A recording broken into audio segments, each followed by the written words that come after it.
And good morning, Bitcoin gladiators. This is Drew coming with a morning market report for Bitcoin. I know many of you were asking for a video, and I haven't done one in a while. I've been spending a lot of time with the 47 members, active members of the Bitcoin gladiators, and I know that many of you are doing extremely well. Because of that, I had an overwhelming response to the question of how do I pay Drew? Well, I don't do this for money as far as helping you. I just do it because I want to help you succeed and profit and to experience the great rewards that I've been experiencing on a daily basis. With that said, though, I've been thinking about it because many of you keep insisting. You know what? I'm going to create an opportunity for you to give, because for me to take that away is not good as well. And so what I've decided to do is to create an opportunity to help one of the foundations that I help. They're youth that go out to help others in other parts of Canada and to help them to have a better life. And so I sent an email to all of you, and so if it does apply to you, that's great. If it doesn't, that's great as well. But you know what? I don't expect anything from anybody, but if you do want to help and you have a heart to give, then give. I don't have any expectations of how much, because you know what? I would much rather have $1 per person that give because they want to than one person that gives 1,000 and is miserable. So I always believe in my motto in life is you live to give, because at the end of the day, you know what? You don't bring any of this to the grave anyways. So you know, for me, in my own experience, I've seen a lot more reward giving than to receiving a Bitcoin. So I do encourage many and others, if you do want to give, then go for it. Follow my email, read it, and follow the links for instructions.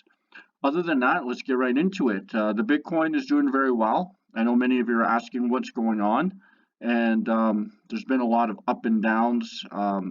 A lot of FUD in the last 60 days, but I want to encourage you with this indicator that I want to introduce to a lot of you that I believe as a whole are ready for. And so this is called the Williams alligator. You can take a look at it, the indicators, and basically what it is, it's kind of like an alligator's mouth, as we begin to see here. This is the top of the mouth, this is the bottom of the jaw, and this is the tongue. And so as we begin to see that the jaw has closed, whenever this happens, we're going to anticipate another move going forward, especially when this color line is on the top and the blue is on the bottom. As we see historically, whenever this happens, we see a great move going forward.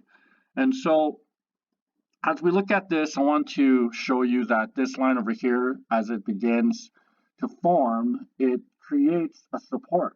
And so as we look at the price point at 57,000, this is probably going to be the lowest that it's going to go. And so the question that was asked, well, Drew Bears, is it too late to go in because it's already up 5%?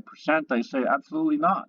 I mean, as historically as we see, this line here creates a support. And with that said, if you don't get in here, then you're going to regret it once it's up here. So the question also was, well, what if it happens like this? Well, we understand that we're in a bulls market, so we're going to have and expect a lower high and a higher high.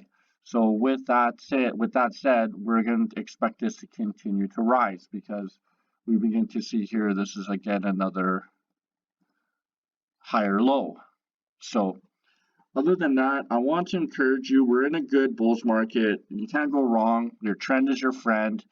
And trust the metrics, because I'm going to show you another metrics and just shortly here to explain to you why I feel that there's still a bulls market as we see it continue to rise going this way.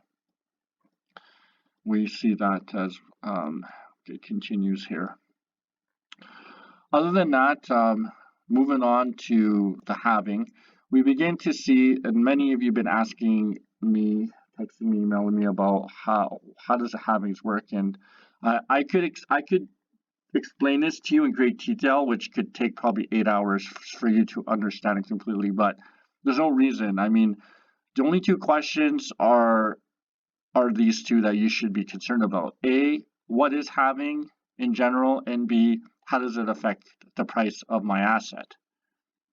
And if you can get the answer to both of those, then you're good to go.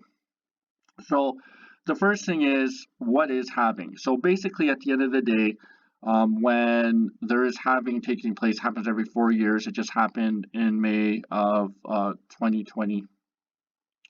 Basically, at the end of the day, there's a little bit of supply that is removed from the circulation of coins, which is great because in microeconomics, supply and demand, when supply goes down and demand goes up, then the price of the asset will go up as well, the commodity, whatever stock it is.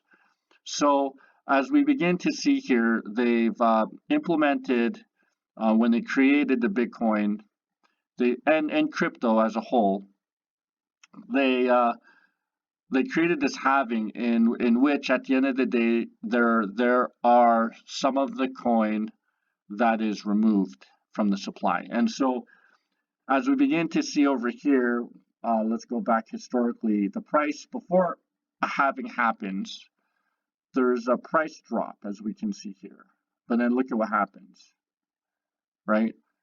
It goes up. Happened over here, it went down, it went up, and so forth and so on. And we begin to see a line here as it continues to rise. Now, talking about supply and demand. So when they take, it's going to be happening in 2014, they're going to take out again another supply of the coins.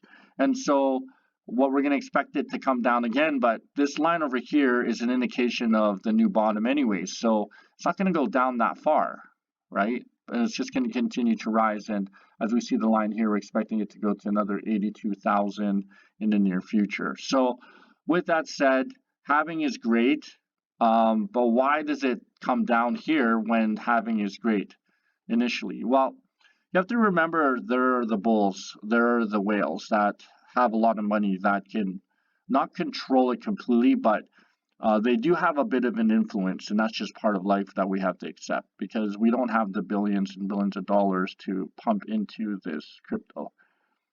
But with that said, they want to buy it at a cheaper rate because once it's up here, of course, their buying power is less. So whenever they know halving is coming and they know that the pump is going to come, they're going to find a way to create FUD. And we've been talking about this throughout the year. And why is that? Because it'll bring the price just down just a bit to give them an opportunity to accumulate more coin, and then it will continue to rise. So whenever it comes down like that, don't be like everyone else that says this is the end of the world. I'm going to sell everything, and then you find out we're up here now. Like a lot of those who got scared here and sold out, they're still asking me like, is it too late now? Well, it's never too late because now we're finding it's exactly the same position as it was over here, right? So later on in the future, we're going to see this continue to rise and rise and rise. I mean, we're looking at like $1 million worth of Bitcoin eventually, and so we're just at the beginning stages of this. So at the end of the day, that is what halving is. You don't have to really worry about anything else. You just got to know when it's going to happen and to know what's going to happen to your asset. So when things start to go down a little bit, you're not going to panic because historically that is what happens, like right over here and right over here. And now it happened. Now it's going to happen probably somewhere in 2014 over there. But at the end of the day, after this having happened in May, we're going to expect this to continue to rise because it happened here and it happened here. So, and talking about microeconomics, when the supply was taken out in May, the demand is high. I mean, we see El Salvador, we see Elon Musk and many others, and even Bezos and many, many other billionaires now are buying into this. And I believe that there are many others who say they're not, but they are because they don't want to tell you because they want to accumulate as much before the next pump because they know when they say something, it's going to create this price pump once they say they're adopting this type of asset. So other than that, in a nutshell, this is what's going on. I'm really excited because we do see in the metrics here as well as here that we are on time and we are in the right direction. Other than that, have yourselves a great day. And remember, a great motto to live by is live to give, and it's more blessed to give than to receive. May God bless you all, and we'll talk to you this evening if there's any changes.